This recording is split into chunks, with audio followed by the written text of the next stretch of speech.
कहानी की शुरुआत में हमें दो लड़कियों को दिखाया जाता है जिनका नाम हंटर और बैकी था। ये दोनों लड़कियां 2000 फीट ऊंचे एक टावर पर फंसी हुई थी। इनके फोन्स में नेटवर्क भी नहीं था, इसलिए वो दोनों किसी को कॉल करके मदद भी नहीं मांग सकती थी। इससे भी बुरी बात ये थी कि ये टावर एक रेगिस्तान के बीचों बीच था, इसलिए आसपास किसी का उन्हें देख पाना भी मुश्किल था। और तो और अगर इन दोनों में से कोई नींद लेने की कोशिश करती तो गिद्ध इनके पास आकर इनके मांस को खाने लगते। अब ये लड़कियां इस टावर पर कैसे फंसी और क्या ये इस टावर से बच पाई या मारी गई, चलिए देखते हैं हमारी आज की इस कहानी में। तो कहानी की शुरुआत में बैकी अपने हस्बैंड डैन और अपनी सबसे अच्छी दोस्त हंटर के साथ माउंटेन क्लाइंबिंग कर रही थी। तभी डैन को एक छोटी सी केव दिखती है जिसमें वो अपनी ग्रिप बनाने के लिए उसमें हाथ डाल देता है। लेकिन अचानक ही उस केव में से एक पंछी बाहर निकलता है, जिसकी वजह से डैन अपना बैलेंस खो देता है और नीचे गिरने लगता है। लेकिन सेफ्टी वायर से बंधा होने की वजह से वो बच जाता है। यहाँ पर डैन माउंटेन को पकड़ने की कोशिश करता है। हंटर और बैकी उसकी मदद करने के लिए उसके पास आ ही रही थी कि तभी डैन की सेफ्टी वायर टूट जाती है और वो नीचे गिरकर मर जाता है।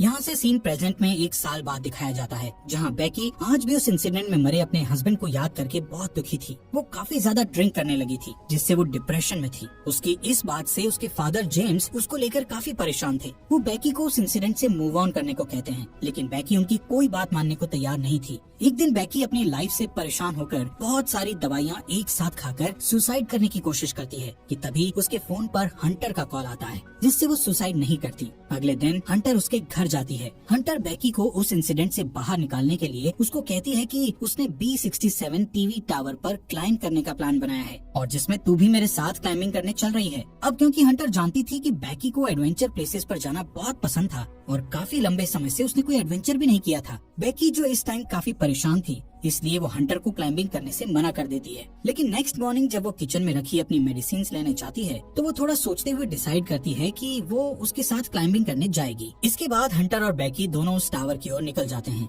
रास्ते में बैकी हंटर के फोन में उसकी कुछ पुरानी फोटोज देखने लगती है। जैसे ही वो स्क्रॉल करते हुए आगे और फोटोज देखती है तो हंटर की एक फोटो में वो नोटिस करती है कि हंटर के कंधे पर एक लड़के का हाथ था। बैकी हंटर से उस लड़के के बारे में पूछती है, लेकिन हंटर उसे कुछ भी बताने से मना कर देती है। तभी यहाँ बैकी के फोन पर उसके फादर का कॉल आता है, लेकिन वो कॉल पिक नहीं करती। काफी देर ड्राइव करने के बाद वो एक होटल में रात गुजारने के लिए रुकते हैं। डिनर करते वक्त बैकी को पता चलता है कि हंटर अब एक यूट्यूब ब्लॉगर है और यूट्यूब रेवेन्यू से ही वो अपनी ट्रैवलिंग का खर्च उठाती है। इसी दौरान बैकी की नजर विंडो के बाहर उस टीवी टावर पर पड़ती है जहाँ पर वो दोनों जा रही थी। हंटर बैकी को बताती है कि ये टावर यूनाइटेड स्टेट का चौथा सबसे ऊंचा टावर है। नेक्स्ट मॉर्निंग बैकी और हंटर अपनी कार में बैठकर अपना सफर जारी रखती हैं। यहाँ पर हंटर ड्राइविंग करते करते ही अपने यूट्यूब चैनल के लिए व्लॉग बनाने लगती है, जिसमें वो अपने व्यूअर्स को बताती है कि वो अपनी बेस्ट फ्रेंड के साथ उस टीवी टावर पर चढ़ने वाली है। इसके बाद फाइनली वो दोनों उस टीवी टावर के पास पहुंच जाती हैं, जहां उन्हें गेट पर एक डेंजर साइन के साथ ताला लगा हुआ मिलता है। यहाँ से वो दोनों गाड़ी को छोड़कर पैदल ही आगे जाने लगती हैं।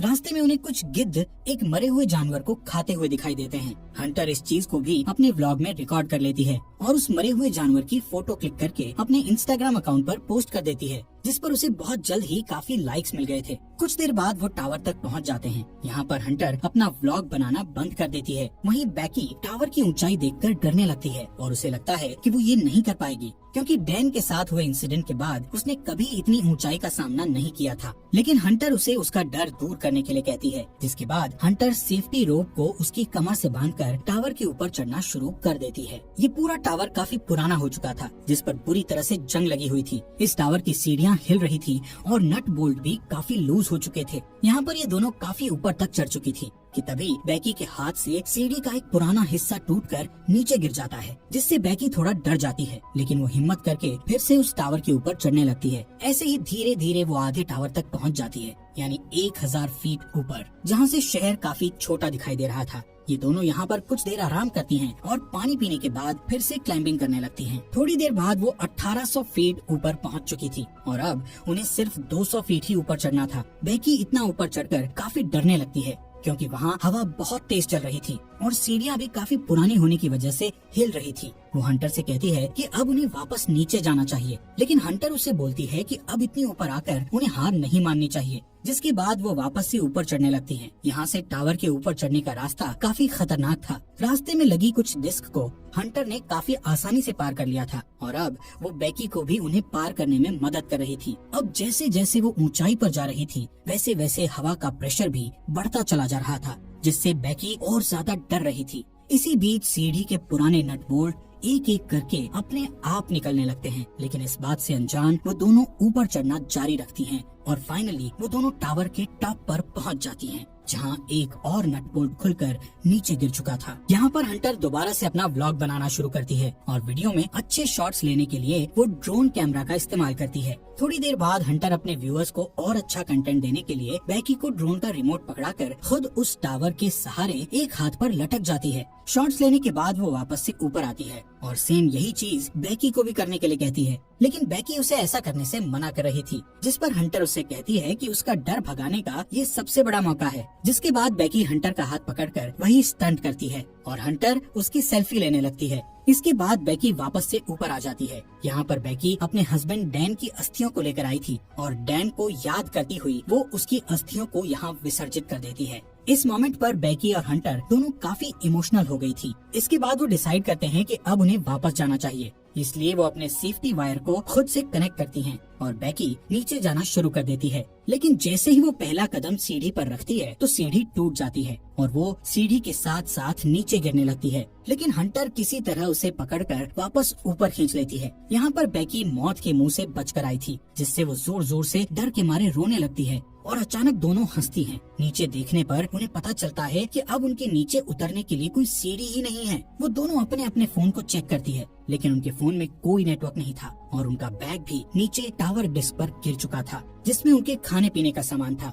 यहाँ ऊपर टावर पर उन्हें एक इमरजेंसी बॉक्स दिखता है, जिसे खोलने पर उन्हें एक दूरबीन और एक फ्लेयर गन मिलती है, लेकिन ये दोनों चीजें उनकी किसी काम की नहीं थी। ये सब देखकर बैकी हंटर पर भड़क जाती है। हंटर उसे ये कहते हुए शांत करने की कोशिश करती है कि हो सकता है सीढ़ियों के नीचे गिरने की आवाज सुनकर कोई उनकी मदद करने आए और इसलिए अब हम दोनों को बस थोड़ी देर इंतजार करना होगा जब तक कि कोई आ नहीं जाता। तभी हंटर नोटिस करती है कि पिछली बार सीढ़ियों के गिरने की वजह से बैकी के पैर पर चोट लगी थी और अब उस चोट से ब्लड बाहर आ रहा था। यहाँ पर हंटर बैकी की चोट पर अपनी शर्ट बांध देती है। कुछ समय बाद बैकी हंटर से पूछती है कि उसने व्लॉगिंग क्यों शुरू की, जिस पर हंटर गलती से डैन का नाम ले लेती है, जिससे बैकी के मन में हंटर के प्रति शक बैठ जाता है। कुछ देर बाद हंटर अपना फोन चेक करती है, जहां उसने कुछ देर पहले अपनी सोशल साइट पर एक मरे हुए जानवर की फोटो अपलोड की थी, जिससे उन्हें एक आइडिया आता है कि वो अपने फोन पर एक हेल्प मैसेज टाइप करेंगे और उस फोन को रस्सी से बांधकर नीचे लटका देंगे, ये सोचकर कि शायद नीचे जाने पर फोन में सिग्नल आ जाए और उनकी पोस्ट अपलोड हो जाए। हालांकि उनकी ये कोशिश नाकामयाब हो जाती है। इसके बाद उन्हें लगता है कि जरूर जमीन पर तो नेटवर्क होगा ही, इसीलिए वो उस फोन को अपने जूते में डालकर उसके चारों ओर अपनी जुराबें फंसाकर जूते को नीचे गिरा देती हैं।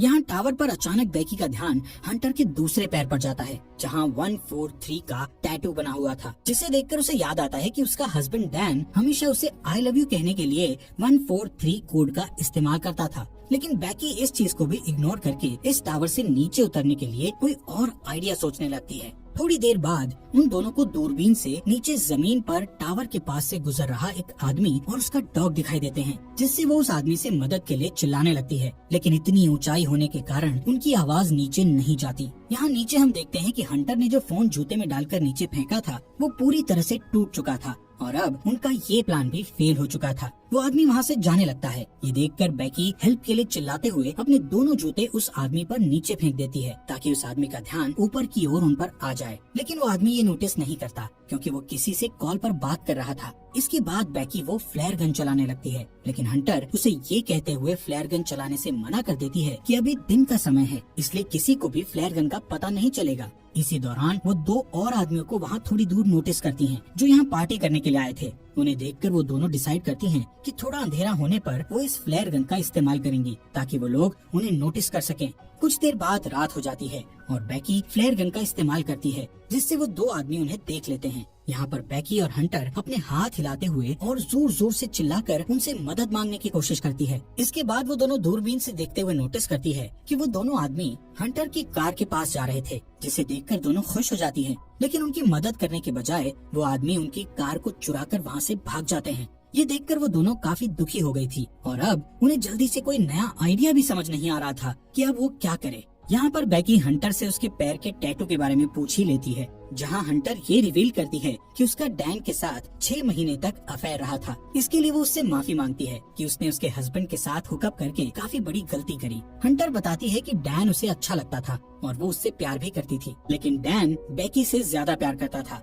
इसलिए उसने जल्दी ही डैन से ब्रेकअप कर लिया था। बेकी ये सुनकर और भी ज्यादा डिसअपॉइंट हो जाती है कि उसकी बेस्ट फ्रेंड और उसका हस्बैंड दोनों ही उसे चीट कर रहे थे। अगली सुबह बेकी फोन चेक करती है, जहाँ उसे पता चलता है कि इस टावर पर चढ़े उन्हें 24 घंटे बीत चुके हैं। अब क्योंकि उन्हें काफी भूख और प्यास भी लग रही थी, इसलिए हंटर डिसाइड करती है कि वो नीचे डिस्क पे जाके अपने बैग को लेकर आएगी, जिसके लिए वो सेफ्टी रोप को टावर से बांधकर नीचे उतरने लगती है। लेकिन डिस्क से थोड़ी दूर पर वो रस्सी छोटी पड़ जाती है, जिससे हंटर उस बैग तक नहीं पहुंच पाती। अब उसके पास कोई और चारा नहीं था, इसलिए हंटर अपने साथ बड़ी रस्सी खोलकर उस पर लटककर जंप लेते हुए डिस्क पर कूद जाती है। वो बैग को उठाकर उसमें से पानी की बोतल निकालकर पीने लगती है। इसके बाद वो अपनी सेल्फी स्टिक की मदद से बैग को रस्सी से लटका देती है और खुद भी कूदकर उस रस्सी को पकड़ लेती है। तभी बेकी उसे ऊपर खींचना शुरू करती है। यहाँ पर हंटर भी ऊपर चढ़ने लगती है और वो बस ऊपर पहुँचने ही वाली थी कि तभी उसके हाथ से रस्सी फिसल जाती है, जिससे वो तेजी से नीचे गिरने लगती है। ये देखकर बेकी की धड़कन एकदम से तेज हो गई थी, क्योंकि अपने हस्बैंड को खोने के बाद अब वो अपनी बेस्ट फ्रेंड को नहीं खोना चाहती थी। लेकिन जैसे ही बेकी डरी हुई नीचे देखती है तो हंटर उसे रस्सी पर लटकी हुई दिखती है।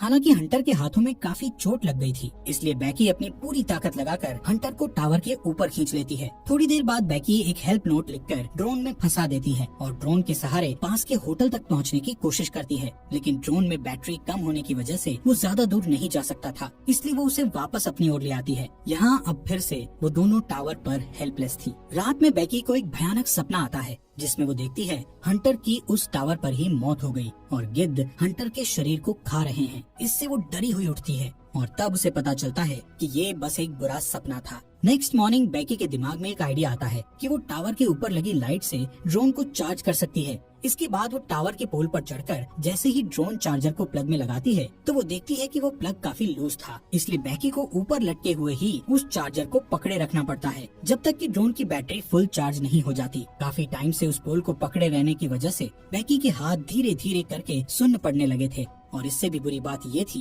कि अब यहाँ पर काफी सारे गिद्ध आकर उस पर अटैक भी कर रहे थे, जिससे बेकी के हाथों से बैग नीचे गिर जाता है। थोड़ी देर बाद वो ड्रोन की बैटरी फुल चार्ज हो जाती है, जिससे बेकी नीचे आ जाती है। इसके बाद वो ड्रोन को होटल तक पहुंचाने की कोशिश करती है, लेकिन जब वो ड्रोन होटल तक पहुंचने ही वाला था तो उसकी टक्कर एक ट्रक से हो जाती है, जिससे वो बिल्कुल टूट गया था और उनको ड्रोन कैमरा से भी कुछ दिखाई नहीं दे रहा था। ये देखकर वो दोनों और भी ज्यादा डर गई थी, क्योंकि अब उनके पास बचने का कोई भी ऑप्शन नहीं था। वो थकी हारी उस टावर पर हार मानकर बैठ जाती है। शाम के समय वहाँ तूफान बनने लगे थे, जिससे उनका जिंदा रहना और भी मुश्किल हो गया था। यहाँ पर बेकी को बहुत तेज नींद भी आ रही थी, इसलिए वो वहीं सोने लगती है, लेकिन हंटर उसको सोने से मना करती है, क्योंकि उनके सोते ही गिद्ध फिर से उन पर हमला करने लगते। बेकी हंटर से उसका दूसरा जूता भी मांगती है, ताकि इस बार वो उसमें अपना फोन डालकर नीचे फेंक सके। हंटर उससे कहती है कि मेरा जूता तो नीचे डिस्क पर ही गिरा हुआ है। यहाँ से कहानी में एक बड़ा ट्विस्ट आता है और हमें पता चलता है कि जब हंटर नीचे डिस्क पर कूदी थी तो उसी टाइम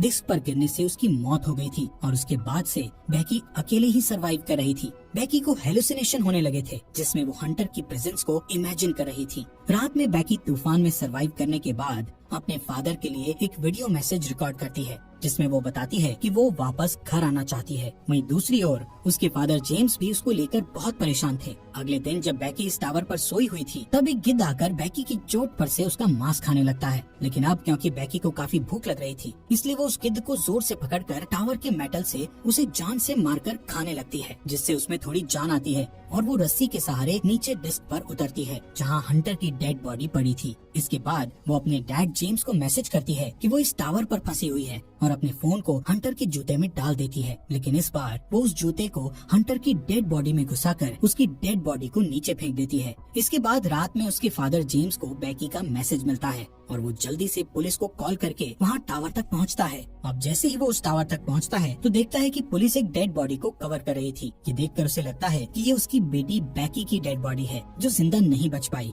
तभी उसे अपनी बेटी पुलिस की कार के पास दिखाई देती है, जिसके बाद वो दोनों एक दूसरे को गले लगाते हैं और इसी के साथ ये अमेजिंग मूवी यहीं पर खत्म हो जाती है।